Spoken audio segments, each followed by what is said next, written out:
welcome back. You're gonna love this. My next guest is as fiery on the big screen as her hair suggests. She's been in everything from Wedding Crashers to Nocturnal Animals, and she's also an author with a brand new children's book, Marge in Charge. Please welcome Isla Fisher.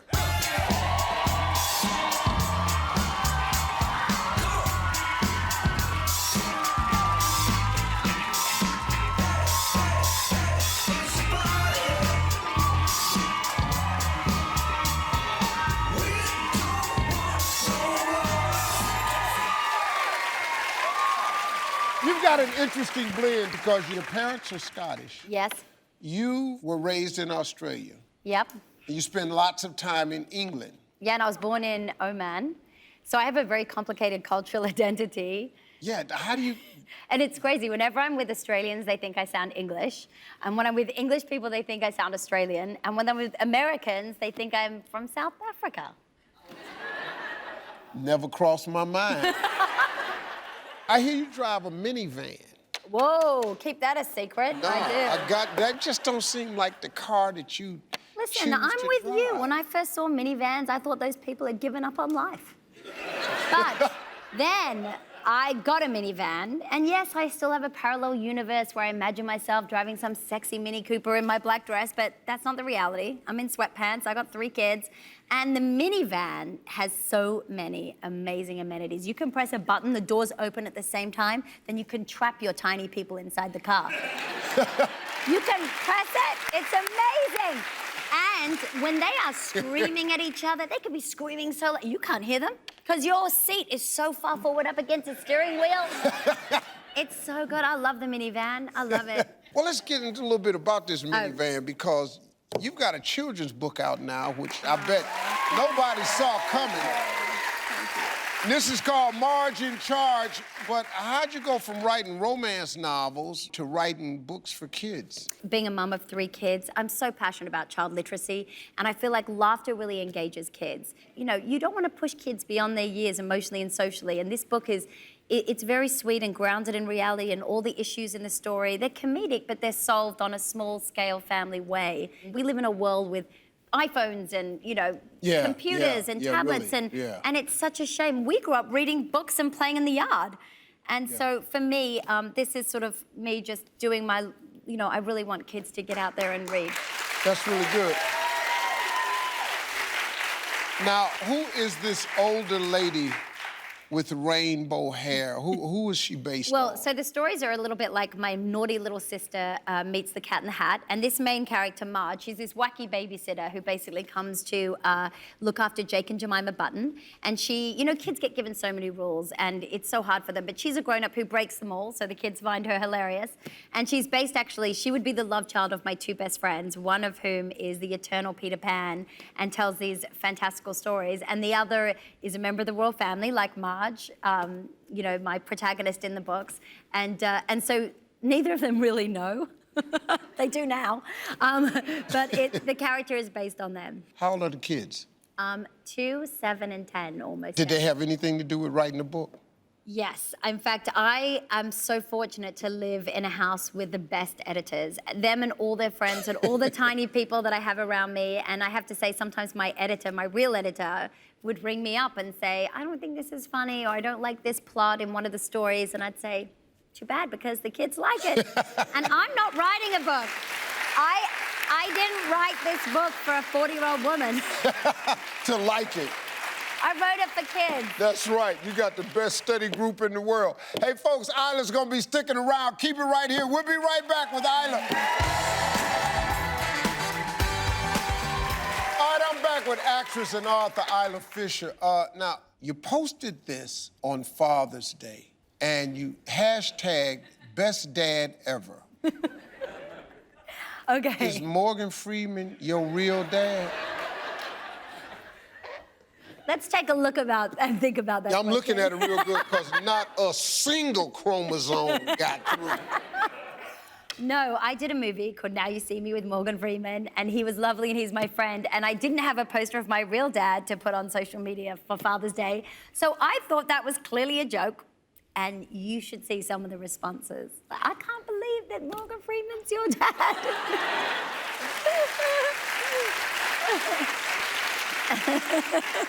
But you almost have had a pretty cool relationship. Yeah, it was a lot of fun, that movie. We had a great time. Well, okay, let's do this right here, because you wrote this book about a crazy fun babysitter who doesn't seem to follow rules of any kind when she's in charge.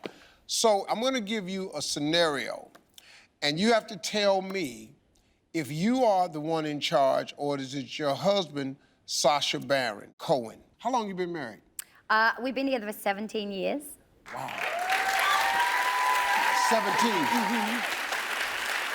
That's good. Congratulations. All right, first scenario. Who's taking charge of getting your kids to eat their broccoli? Oh, me. You? Yep, that would be me. I use bribery. I got a bunch of techniques. Okay. Who's taking charge of filling up the gas? I'm bad at that. I always forget. No. And then I text him, Sasha, I text him saying, can you put full in the car once I get home? Yeah. Is that bad? Yeah. No, because my wife don't even know where the gas tank is.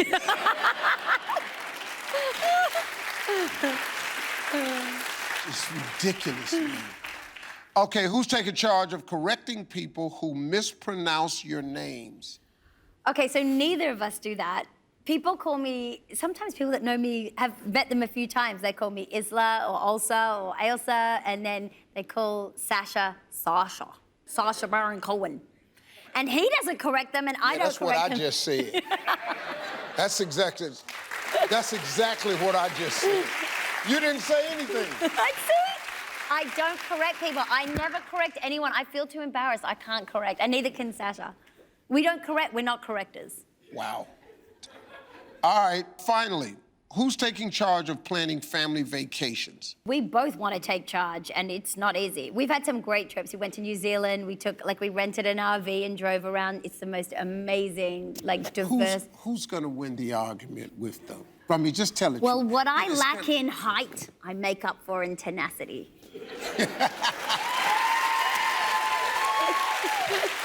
I like that. You are absolute joy. Thank you for coming today, would you? Thank you very much. Pleasure meeting you, dog. Hey, listen, you can pick up her children's book, Marge in Charge, online. Edison bookstores now, everybody. Hey, folks, we'll be right back. Everybody put your hands together for Cedric Yarbrough.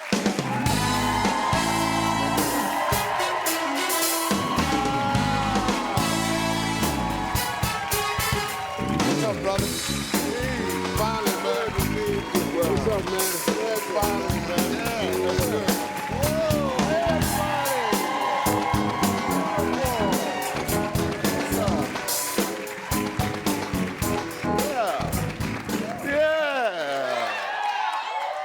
Wow. Oh, they done it now. Yeah, Steve. they done messed up. They Finally. done messed up. You know what, man? Steve Harvey. You have worked with two of my brothers. Yes. Cedric the Entertainer and the great Bernie Mac. Yeah.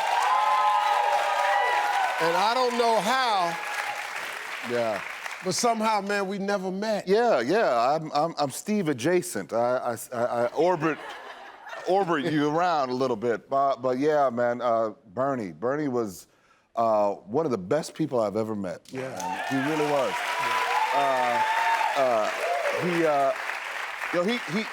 He really taught me how to treat people in this industry. He treated everyone with respect, with love, and he always had a little bit of advice for you. Halloween's coming up. Yes, sir. Last few years, you dressed up as some famous entertainers. You Yeah. know, Prince, Stevie Wonder, Lionel Richie. Yeah. Michael Jackson. Oh, Yeah. you know. Really, man. Yeah,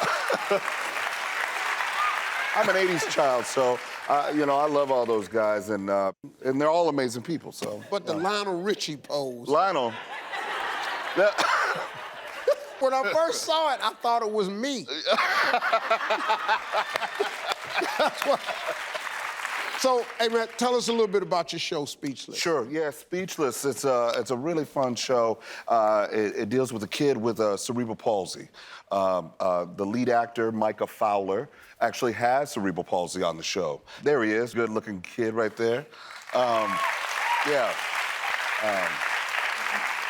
And you know, Steve, with these types of shows, with a show with a disability, usually they're very sad or maudlin, but this show is just genuinely funny. It's about a kid who's a teenager, and you know how teenagers are. They're angels, and sometimes they're jerks, you know? So we're able to show people with disabilities as three-dimensional characters. Wow.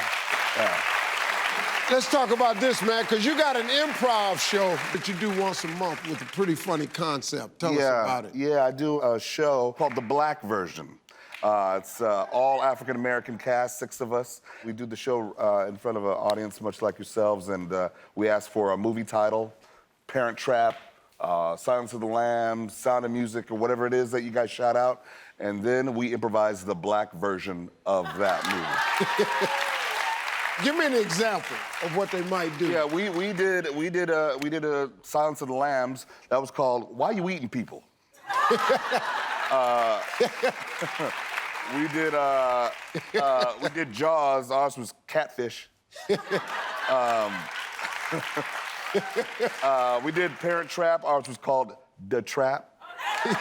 Yeah. The Trap. The Trap. Yeah. All these years, man, it's a pleasure, man. Steve, so Finally, nice to meet man. you, man. Thank you, brother. Really great. Hey, folks, ABC Speechless. It airs Wednesdays at 8:30, 7:30 Central. Stay with it. Cedric Yarbrough, everybody.